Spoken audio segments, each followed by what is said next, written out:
Good leadership helps the team work together. It's not enough to have a good plan and all the resources you need to make your project a success. You need to think about your interpersonal and team skills if you want to keep your project on track. Here are a few examples. Some teams can. Leadership. A good leader gets the team to see the end goal and focus on getting there. With the right leadership, team members feel like they can take control of the work they're doing, and make good decisions to help the team achieve its goals as directly as possible. Team building and trust building. Everything you do to help team members feel like they can rely on one another is part of team building. When a team feels like they're all working together to achieve the project's goals, they're able to do so much more than each member can do individually. Trust building is all about sharing information with all of your stakeholders so that they know they can trust one another. Motivation. Some people are motivated by the kind of work they do, some are looking for experience that will help their resumes, and others are hoping for a promotion or a pay raise. Understanding what motivates your team members and helping them to achieve their personal goals will help your project, too. Some teams can be so motivated by the value of the project that their personal goals are secondary to making the project a success. When that happens, they can be really productive as a team. Leadership. A good leader gets the team to see the end goal and focus on getting there. With the right leadership, team members feel like they can take control of the work they're doing, and make good decisions to help the team achieve its goals as directly as possible.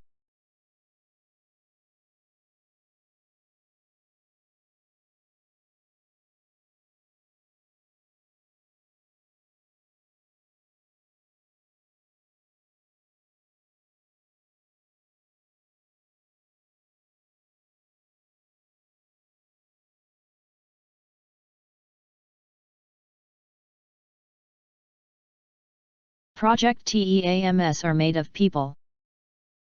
Keeping your team motivated and helping them to feel included are just a couple of the interpersonal and team skills that make your project a success. You also need to help your team members work through problems and maintain an environment where it's easy for everyone to get along. Here are a few more interpersonal and team skills that a good project manager uses to keep the team on track. Influencing. Sometimes you need to collaborate with others to get your work done. When you influence people, you focus on the shared benefit of the work with them and share power toward a common goal. You're probably using your influence to make things happen every day on the job. You usually can't just tell people to do what you want and have them do it. Coaching. As the people on your team grow and take on new responsibilities, they might want some help developing new skills. That's where coaching comes in. When you coach people, you help them develop their skills and get better at what they do. Sometimes this means helping them find training, while other times it's just acting as a sounding board to help your team members sort through the problems they run into. A good PM is always looking for ways to help the team get better at what they do. Conflict management. When people work together, there will always be disagreements. A good project manager works to find positive solutions when conflicts pop up. We'll talk more about conflict management in Chapter 13. Political and cultural awareness.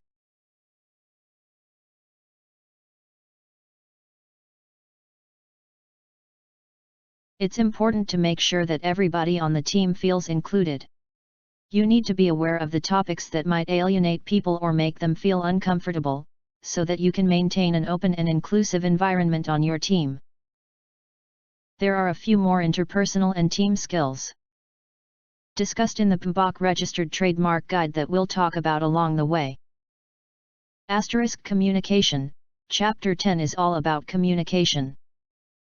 Negotiation and decision making, we'll talk more about those in Chapter 9. Just like Soylent Green.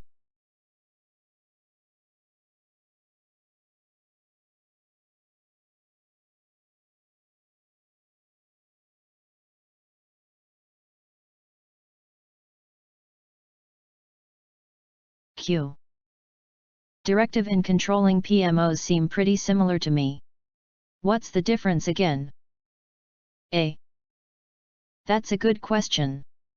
Both of them are pretty active in managing the projects they govern, but there are some differences. Controlling PMOs tend to review the work a project team does at various points in the project to make sure that they are following the company's agreed-upon process. The people who work in the controlling PMO are like auditors who take a look at a project team's work products to make sure they're complying with the company's project management rules. Directive PMOs actually manage the projects on their own. The people who work in the PMO take on the role of project manager for all of the projects the PMO is responsible for.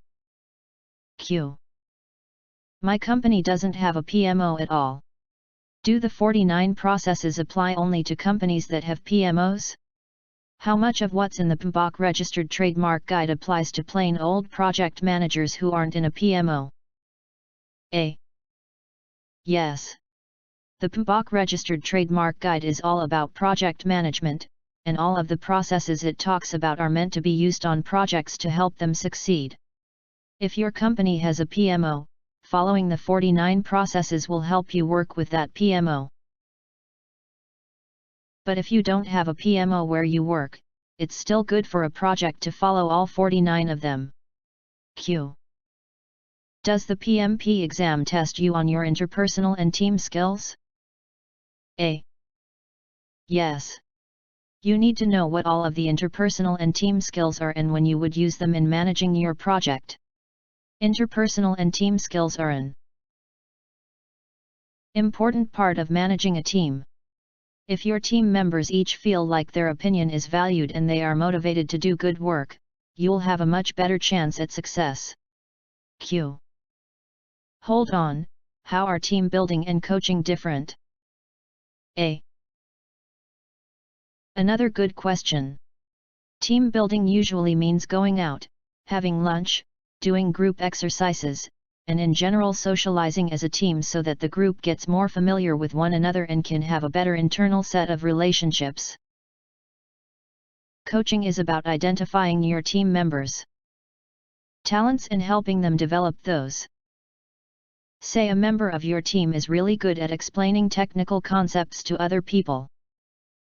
You might want to coach that person to write project documents that will help the whole team understand what they're doing better. That would let the team member get better at using her talent, and also help with team communication.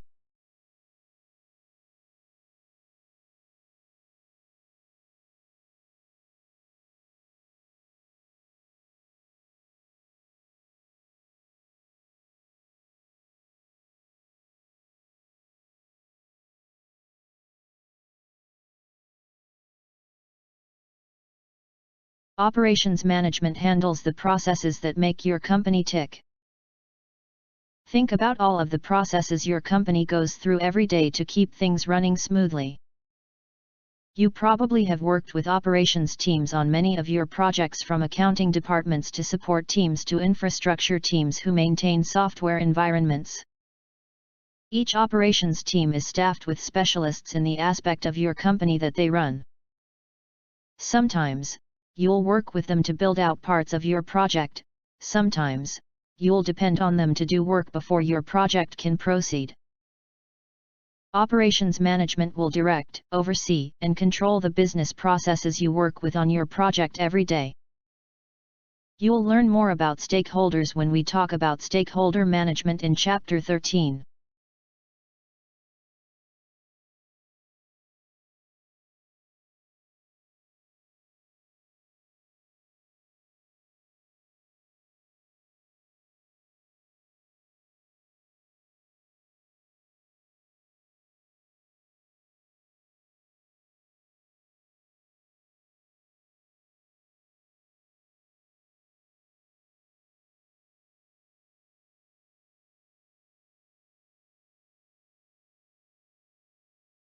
A bunch of interpersonal and team skills, in full costume, are playing a party game called Who Am I?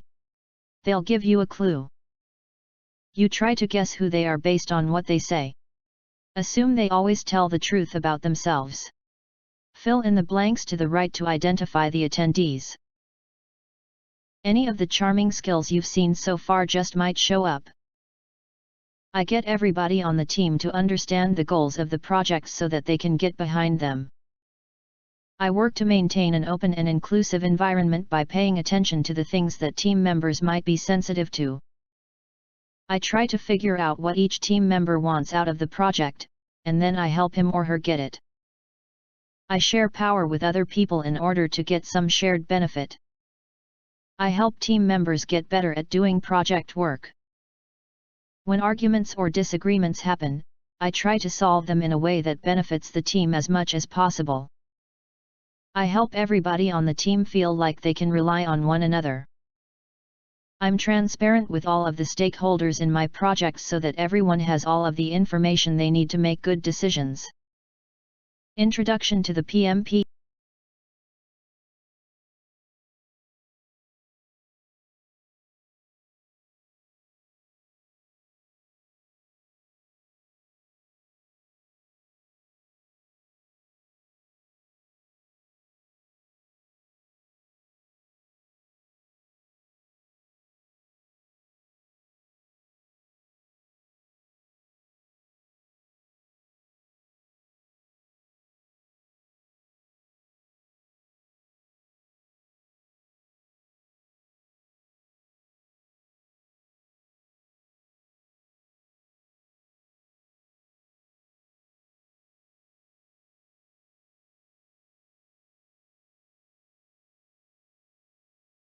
A bunch of interpersonal and team skills, in full costume, are playing a party game called Who Am I?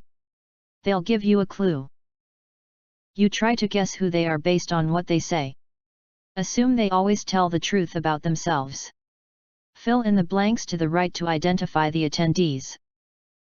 Any of the charming skills you've seen so far just might show up. I get everybody on the team to understand the goals of the project so that they can get behind them. Leadership. I work to maintain an open and inclusive environment by paying attention to the things that team members might be sensitive to. Political and cultural awareness. I try to figure out what each team member wants out of the project and then I help him or her get it. Motivation. I share power with other people in order to get some shared benefit. Influencing. I help team members get better at doing project work. Coaching. When arguments or disagreements happen, I try to solve them in a way that benefits the team as much as possible. Conflict resolution. I help everybody on the team feel like they can rely on one another. Team building. I'm transparent with all of the stakeholders in my project so that everyone has all of the information they need to make good decisions. Trust building.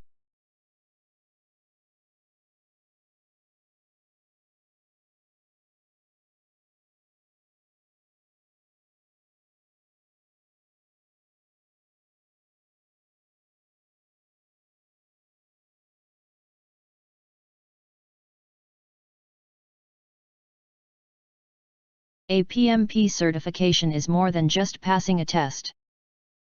Getting your PMP certification means that you have the knowledge to solve most common project problems.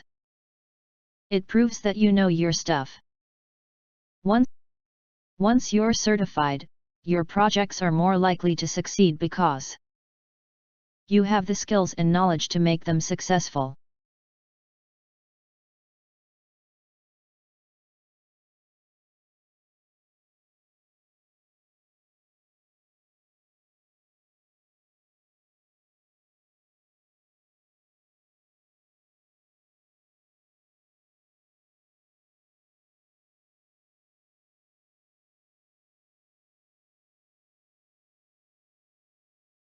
Meet a real-life PMP certified project manager. Earns more money. PMs have demonstrated that they understand the tools it takes to be successful at leading projects. They know what it means to juggle their project priorities and still have their projects come out on top. Being certified doesn't mean you won't have problems on your projects anymore, but it does mean that you'll have the wisdom of many experienced and smart project managers behind you when you make decisions about how to solve these problems. Earns more money. Has an important qualification required by many companies and contracts. Is always willing to teach others. Seminars and professional networking is an important part of the project management community. Runs successful projects. Has the respect of her peers. Enjoys PMI benefits like training. Seminars and professional networking is an important. But remember, you don't need to have a PMP certification to join the Project Management Institute.